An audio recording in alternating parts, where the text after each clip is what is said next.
고난주간 특별 새벽 기도에 오신 여러분을 환영합니다. 말씀 한 구절 보고 찬양함으로 새벽 기도로 나가시겠습니다. 이튿날 요한이 예수께서 자기에게 나오심을 보고 이르되 보라 세상 죄를 지고 가는 하나님의 어린 양이로다 하였더라. 아멘. 하나님께로 더 가까이 고백하며 나가겠습니다.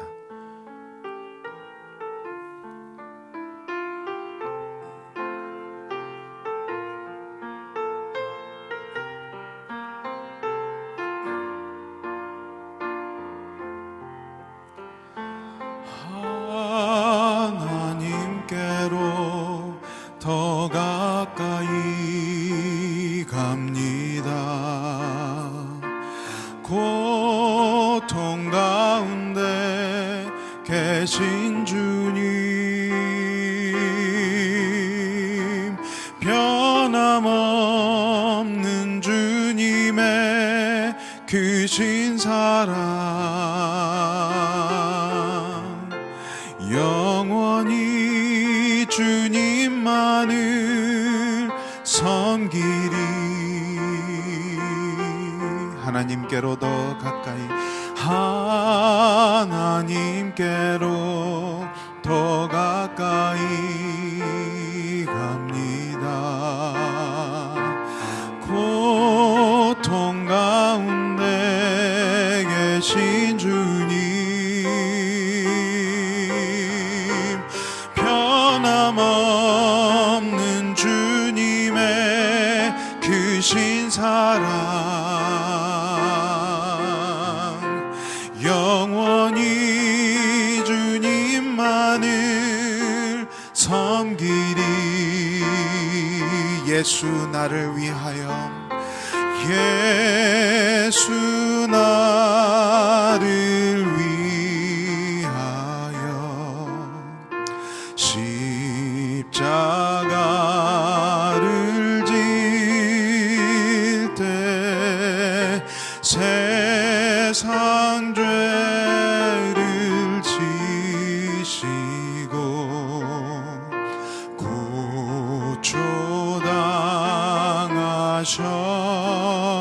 고초당하셨네. 예수님, 예수님, 나의 죄 위하여 보배 피를 흘리니 죄인 맡으소서. 십자가를 지시는, 십자가를 지심은 무슨 죄가 있나. 저 무지한 사람들 메시아 죽였네.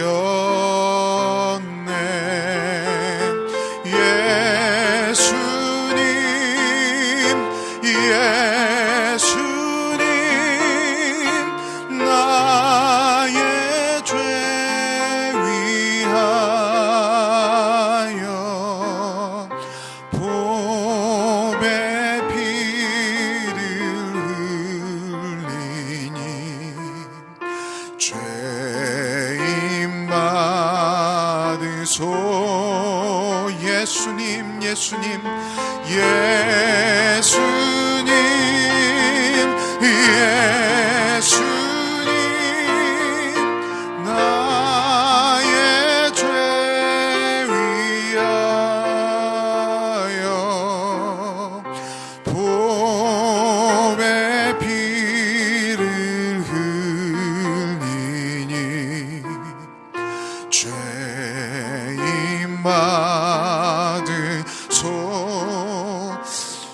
이 시간 함께 기도할 때에 특별히 이번 고난주간 주님의 고난에 온전히 동참하는 한 주간 되게 하여 주시옵소서. 예배를 준비하는 모든 손길을 주님 함께하여 주시고, 말씀 전하시는 목사님과 모든 교역자님들 가운데도 능력으로 더하여 주시옵소서. 우리의 기도가 신실하고 진실한 기도가 되어서 주님 앞에 올려지게 하여 주시옵소서. 함께 간절히 기도하며 나아가시겠습니다. 기도하겠습니다.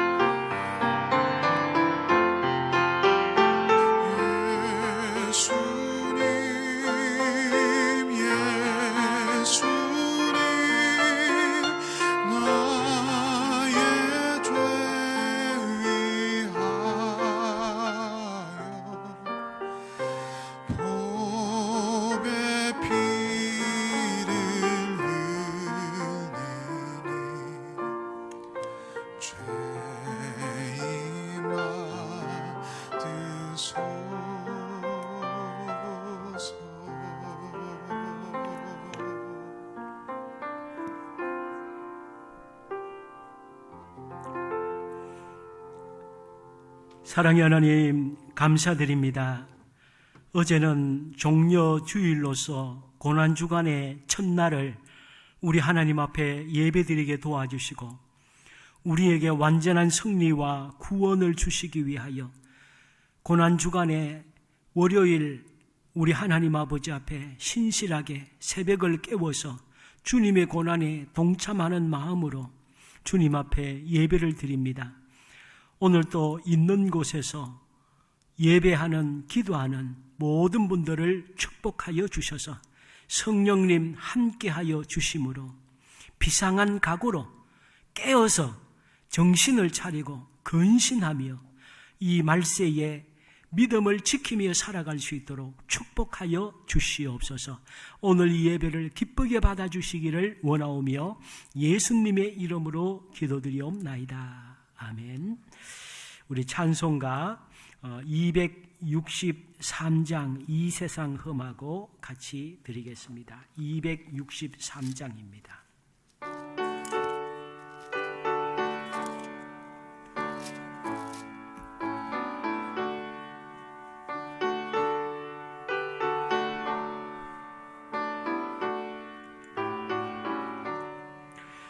이 세상 험하고 나 비록 약하나 늘 기도 힘쓰며 큰 권능 얻겠네.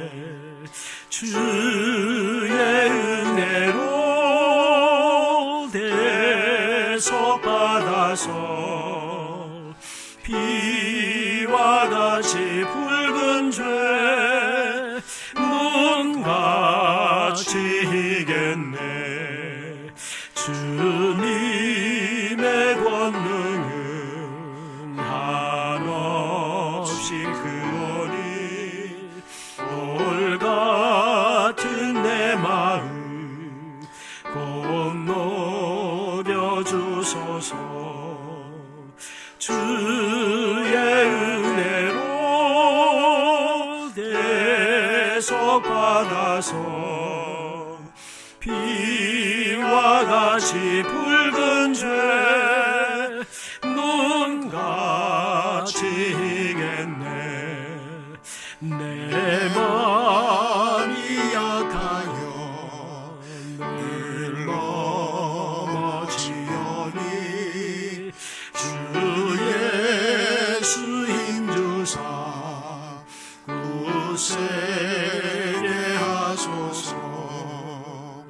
주의 은혜로 대속받아서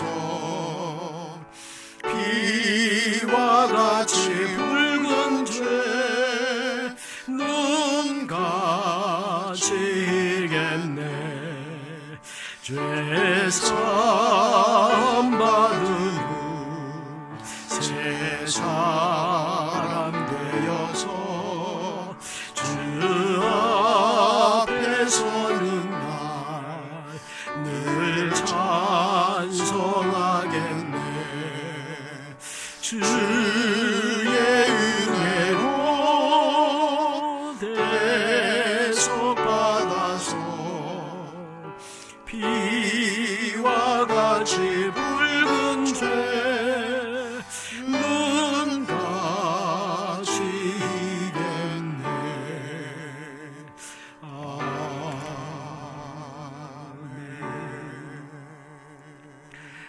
하나님의 말씀 마가복음 11장 15절에서 25절 말씀입니다.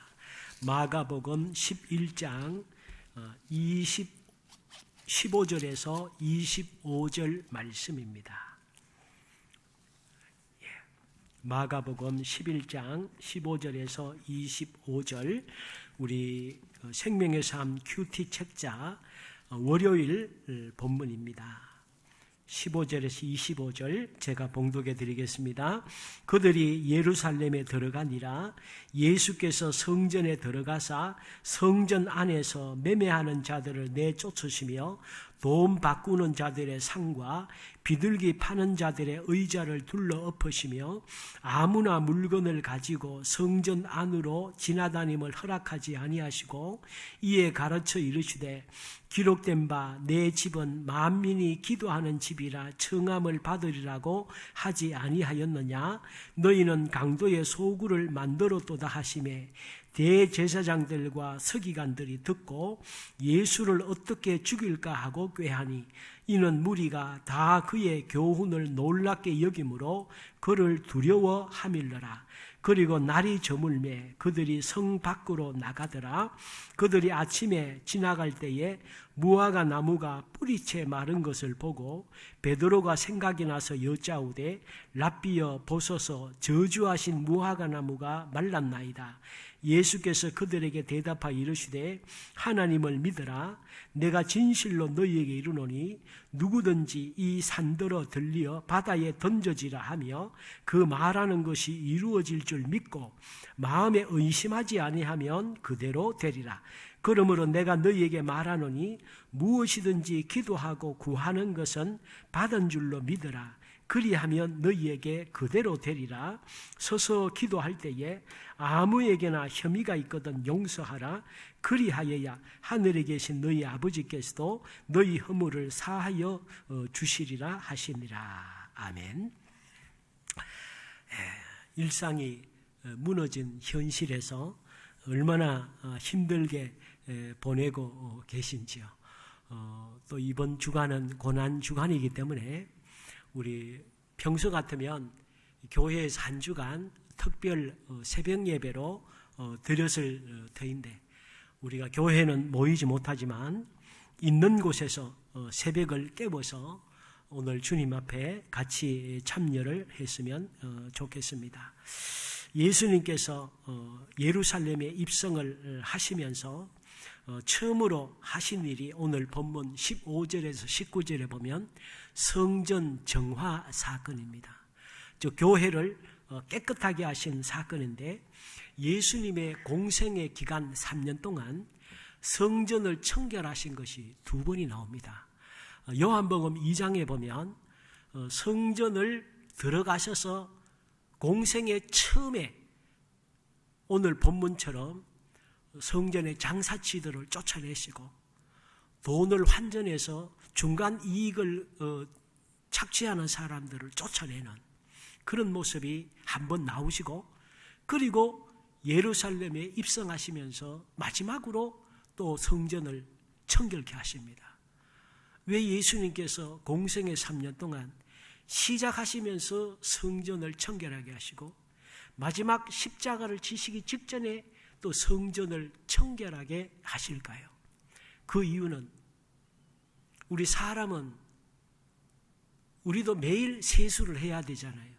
때를 따라 목욕을 하지 않으면 인간에게 때가 묻듯이 아담과 하와의 후예들은 늘 몸과 마음을 씻지 않으면 우리 자신도 모르게 갈수록 이 세상적으로 되게 되는 것이죠. 그리고 교회도 마찬가지입니다. 교회도 천국에 있는 것이 아니고 이 땅에 세워져 있습니다. 그리고 죄인들이 모인 곳입니다.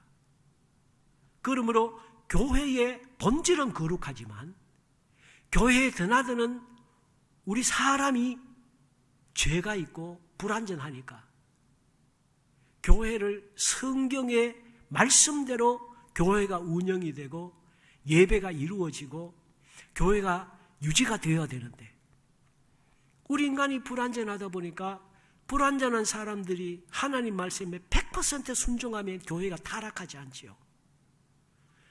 그런데 말씀을 전하는 목회자부터 시작해서 오늘 우리는 늘 세상과 더불어 먹고 마시다 보니까 교회가 갈수록 정화하지 않으면, 스스로 돌아보지 않으면 교회도 자꾸 세속화가 되는 거예요. 그래서 예수님께서도 공생에 시작하시면서 예루살렘 성전의 잘못된 것을 지적을 하시죠. 그리고 3년 뒤에 십자가를 지시기 전에 또 교회를 한번 뒤집습니다. 오늘날에도 마찬가지죠. 자, 늘 말씀드리지만 독일 교회는 500년 전에 세계 교회의 개혁을 한 교회입니다. 그 독일 민족이 90%가 기독교인일 때 2차 세계대전을 일으켰어요. 왜 그렇게 됐습니까? 정화하지 않으니까. 성경으로 돌아가지 않으면 한때 아무리 주님을 잘 믿었던 사람도 본인들도 모르게 세속화되고 타락하는 거예요. 우리 교회도 마찬가지입니다. 아무리 우리가 교회의 청결을 유지하고 교회의 거룩성을 유지하려고 몸부림치며 싸워왔을지라도 잠시 방심하면 우리 교회 역시 또 성경에서 벗어날 수밖에 없는 교회인 것입니다. 그러므로 저도 마찬가지고 우리 교회도 역시 교만하면 안 되죠. 우리는 좀 다르다. 우리는 뭔가 좀 남들보다 좀 다른 일을 했다. 착각하면 안 되죠. 그러면 늘 성경에 맞추어서 주님 앞에 나아가야 되는데, 오늘 그러면서 이 예수님께서 이 예루살렘 성전을 말씀하시면서 다 내쫓으십니다. 비둘기 파는 자들의 의자를 둘러엎으시고 아무나 물건을 가지고 성전 안으로 지나다니면 허락하지 아니하시고, 그러면서 예수님께서 하시는 말씀이 무엇입니까? 내 집은 만민이 기도하는 집이다. 즉 예루살렘 성전이 기도할 수 없는 환경이 되었다는 거예요. 사람들이 교회에 와도 기도가 안 돼. 예배드릴 분위기가 아니야. 교회에 와서 하나님 생각이 나고 예배드리고 싶고 은혜 받고 싶고 예배에 집중할 수 있고 거룩함을 유지할 수 있는 분위기가 되어야 되는데, 교회가 세상과 똑같은 분위기, 예루살렘 교회가 그렇게 된 거예요.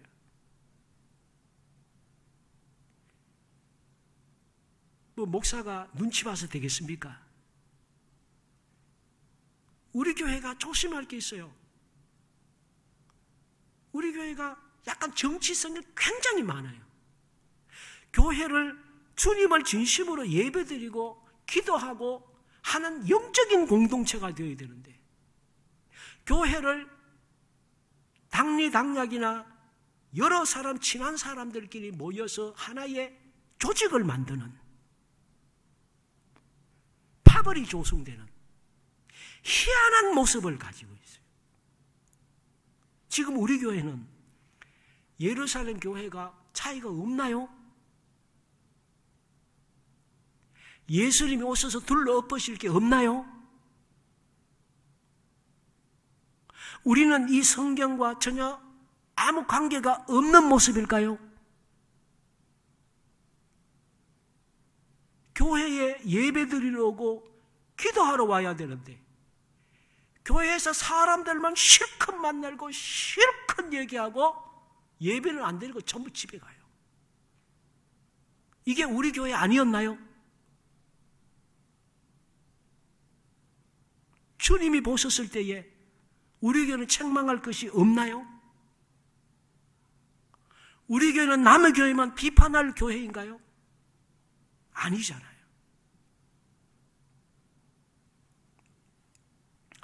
오늘 예수님께서 말씀하신 것이, 교회가 교회의 본질을 잃어버리니까 주님께서 얼마나 온유하신 분인데, 주님이 얼마나 겸손하신 분인데, 주님이 얼마나 인내가 많으시고 사랑이 많으신 분인데, 이런 예수님이 교회를 둘러 엎으실 정도였다면 그 교회의 모습을 말로 다 한 거죠. 제가 월사기도에 말씀드렸지만 하나님의 인내가 한이 없으신데 전 세계 교회 문을 닫은 게 마귀가 어떻게 닫을 수 있습니까? 마귀가 뭔데 하나님의 교회의 문을 닫아요? 세상 권력이 어떻게 전 세계 교회를 동시에 문을 닫을 수 있어요? 하나님이 아니시면 이 일을 어떻게 할 수 있어요? 진짜 교회가 하나님의 집이면 하나님이 교회를 왜 예배를 못 드리게 해요?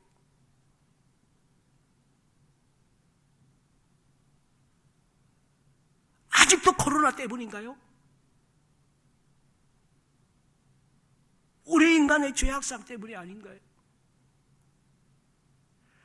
교회가 교회 같지 않으니까 하나님 문을 닫아버리시는 거죠.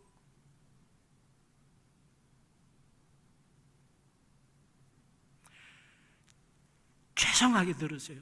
저는 목사들 중에서도 나라들을 많이 다닌 사람 중에 한 사람입니다. 다른 분들은 어떤 목적으로 다니는지 모르지만 저는요, 신앙 양심상 분명하게 말씀드리는 게요, 저는 우리 하나님이 우리 아버지시잖아요. 우리 자식이잖아요.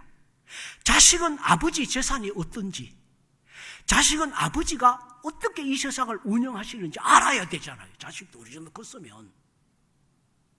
저는 우리 아버지를 알고 싶었어요. 우리 아버지는 세상을 어떤 중심으로 세상을 이끌어 가시는지 저는 너무 궁금했어요. 그래서 세계를 알고 싶었어요. 세계가 진심으로 우리 아버지의 뜻을 따라 살고 있는지 저는 진짜 궁금했어요. 그래서 가난하지만 기회가 되면 세계가 하나님을 어떻게 섬기는지를 보고 싶었어요. 경험하고 싶었어요. 제가 거짓말 안 보태고 느낀 게 있었어요. 저는 이것이 아니기를 바랬는데 저 혼자 느낌인 줄 몰라, 느낌이라고 생각할 수도 있었는데 요즘 생각하면 그게 맞았다고 생각이 들어요. 무슨 생각이 들었는가 하면요, 제가 하나님이 이해가 안 됐어요. 하나님이 주인이신데, 창조주신데, 제가 가본 이 세상은 하나님을 진심으로 영광 드리고 예배 드리는 곳이 없더라고요. 제가 봐서는 아니었어요. 그래서 제가 가끔 하는 얘기가, 내가 하나님을 같으면 이 세상 그냥 안 둔다. 내가 하나님을 같으면 내가 만든 세상이 하나님을 이렇게 만홀히 여기고, 이렇게 하나님을 우습게 알고, 이렇게 하나님을 모욕하는 이 세상, 내가 하나님이면 그냥 안 둔다. 성경에 보면 예수님의 12제자 중에 야고보, 요한이 예수님, 저놈들 하늘에 천사를 불러서 불로 태워버립시다, 그런 얘기 나오잖아요. 그죠? 너무 몰상식하니까 저들을 주님 지금 불로 불태워버립시다. 저는 야고보, 요한이 이놈들이 성질이 나쁘다고 생각을 했어요. 근데 제가 본 세상은 야고보와 요한이 이해가 되더라고요. 이럴 수가 있나요? 하나님이 세상을 창조, 공짜로 공기 마시게 하고 세상에 햇빛도 공짜로 주고 모든 것을 주님이 다 제공하셨는데, 교회부터 시작해서 정말 주님이 인정할 수 있는, 기뻐할 수 있는 교회, 세상이 과연 있느냐는 거죠. 오죽하면 하나님께서 전 세계 교회의 문을 동시에 닫아버려서 하실 수 있나. 오늘 예수님께서 성전 청결 사건은 오늘 우리도 정말 귀담아 보고, 오늘 주님 앞에 저도 마찬가지고 우리 교회도 마찬가지고 주님의 명령에 떨어뜨리지 말고 우리 교회를 살려주신 주님의 그 뜻을 우리가 기억하면서 주님 앞에 나아가는 오늘 우리 모두가 되기를 주의 이름으로 부탁을 드립니다. 또 하나, 이제 20절부터 25절 말씀까지는 예수님께서 열매 없는 무화과 나무를 저주하신 사건입니다. 20절에 보니까 그들이 아침에 지나갈 때 무화과 나무가 뿌리채 마른 것을 보고 21절에 베드로가 생각이 나서 여짜오되 랍비여 보소서 저주하신 무화과 나무가 말랐나이다. 예수님께서 무화과 나무를 저주했습니다. 그 이유가 열매가 없기 때문에. 이것은 단순히 무화과 나무를 저주한 것이 아니라 열매 없는 형식적이고 가식적이고 회칠한 무덤 같은 하나님을 섬긴다는 이스라엘의 유대인들을 향해서 형식적으로 외식적으로 열매 없이 신앙생활하는 유대교 이스라엘 백성들을 향해서 주님께서 말씀하시는 거예요. 열매 없는 그리스도인 주님께서 책망하시는 것이죠. 그러면서 말씀하시면 하나님을 진심으로 믿어라. 나를 진심으로 믿어라. 믿음이 뭐냐? 23절에 내가 진실로 너희에게 이르노니 누구든지 이 산더러 들리어 바다에 던져지라 하며 그 말하는 것이 이루어질 줄 믿고 마음에 의심하지 않으면 그대로 될 것이다. 주님께서 열매 있는 신앙생활을 하기 위해서는 기도 생활이 온전히 이루어져야 된다고 말씀을 하십니다. 기도 없이는 어떤 능력도 하나님으로부터 받을 수 없기 때문입니다. 어떻게 기도해야 됩니까? 첫 번째로 보면 성령 안에서 기도해야 됩니다. 기도는 이성적인 행동이 아니죠. 기도는 이성을 초월합니다. 기도는 이성을 가진 인간이 영적인 하나님 앞에 간구하는 것이 기도입니다. 그래서 기도는 어떻게 해야 하나님이 받으시는 영적인 기도가 됩니까? 우리의 영을 살려주신 성령 안에서 기도해야 우리의 기도가 하나님 앞에 상달이 되는 거죠. 그래서 에베소서 6장 18절에 말씀합니다. 모든 기도와 간구를 하되 항상 성령 안에서 기도해라. 이를 위하여 깨어 구하기를 항상 힘쓰며 여러 성도를 위하여 구하라. 로마서 8장 26절에도 말씀합니다. 성령도 우리 연약함을 도우시나니 우리는 마땅히 기도할 바를 알지 못하나 오직 성령이 말할 수 없는 탄식으로 우리를 위하여 친히 간구하시느니라. 오늘 우리는 기도를 성령 안에서 해야 됩니다. 왜냐하면 우리 인간은 영적으로 무지하기 때문입니다. 지금 특별히 이 상황 속에서 우리는 성령 안에서 기도해야 됩니다. 지금 코로나 사태가 언제까지 지속될지 알지 못합니다. 앞으로 얼마나 심각하게 될지 아무도 모릅니다. 그렇기 때문에 우리는 하나님의 뜻을 알기 위해서는 성령 안에서 기도해야 됩니다. 그러므로 내 생각, 세상의 정보, 세상의 뉴스만 보고 판단하면 안 되고 하나님, 이 일로 통해서 주님이 우리에게 주실 교훈이 무엇입니까? 주님, 왜 이렇게 하십니까? 무엇을 알게 하려고 이렇게 하십니까? 성령님, 깨닫게 하여 주시옵소서. 성령 안에서 기도해서. 그리고 또 기억해야 될 것은 하나님은 우리에게 모든 사건을 우리에게 유익하도록 주시지 어떤 사건이든지 우리에게 필요 없는 일을 하나님은 하시지 않습니다. 저도 그래서 주님 앞 기도하는 건 무엇인가 하면 하나님, 이 일이 우리 제자교회와 우리 한국교회에 이것이 잘못된 결과가 아닌 유익한 어떤 일들을 해야 하겠습니까? 저희들이 어떻게 하면 주님께 영광을 돌릴 수 있을까요? 주님이 우리에게 원하시는 것이 무엇입니까? 그걸 찾아내야 돼요. 이것이 영적인 그리스도인이 가져야 될 태도라는 거예요. 단순히 영적 코로나 때문에 우리 교회가 어려움 당하고 예배만 못 드리고 교인 수 떨어지고 헌금 떨어지고 이걸 손 놓고 그냥 누구나 다 이러니 어떻게 하라는 거냐? 이렇게 하는 것은 믿는 사람의 태도가 아니라는 거예요. 여기서 우리는 영적인 하나님의 은혜를 찾아내야 돼요. 이런 일이 아니면 우리가 깨달을 수 없었던 하나님 앞에 감사할 것을 찾아내야 돼요. 이전보다 우리가 더 좋아져야 되지 코로나 때문에 우리가 더 나빠져서는 안 돼요.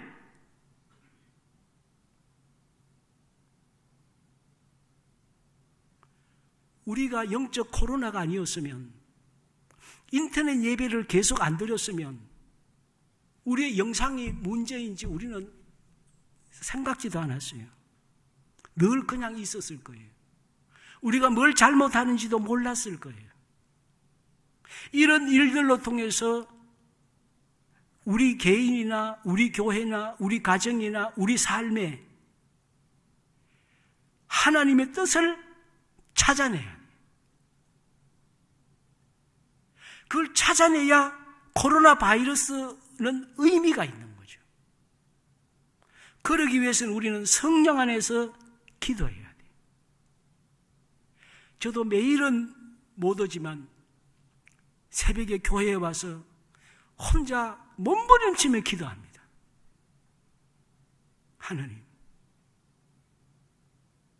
하나님이 오죽하면 교회의 문을 닫으실 이유를 가르쳐 주세요. 하나님 왜 이러세요? 그 이유 좀 가르쳐 주세요.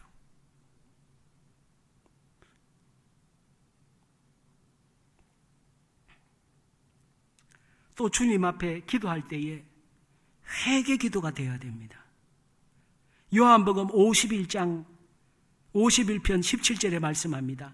하나님께서 구하시는 제사는 상한 심령이라. 하나님이여 상하고 통회하는 마음을 주께서 멸시하지 아니하시리이다. 제가 주일날에도 말씀드렸습니다마는 우리나라부터 시작해서 이 정도 되면 믿는 지도자들은 교회 예배 드릴까 싶어서 행정조치한다고 얘기가 먼저 나오면 안 되고 우리를 위해서 제발 좀 기도해 주세요. 교회가 좀 기도해 주세요. 이게 정상 아닙니까? 이렇게 돼야 되는 것 아닙니까? 그래야 세상에 소망이 있지요. 하나님께 엎드려야 우리에게 미래가 있는 것 아닙니까? 그런데 세계의 어느 지도자가 하나님 앞에 엎드린다고 하나님 앞에 굴복하면서 도와달라고 저는 오늘 우리 장로님 기도하시면서 하나님 살려주세요라고 하는데 마음이 콱 막혀요. 그래야 되는 것 아닙니까? 지금 세계가 하나님 살려주세요. 교회 목사님, 장로님, 권사님들 제발 좀 기도해 주세요. 이렇게 돼야 되는 것 아닙니까? 지금 그러고 있습니까? 아니잖아요. 전부 과거로 풀려가고 있어요.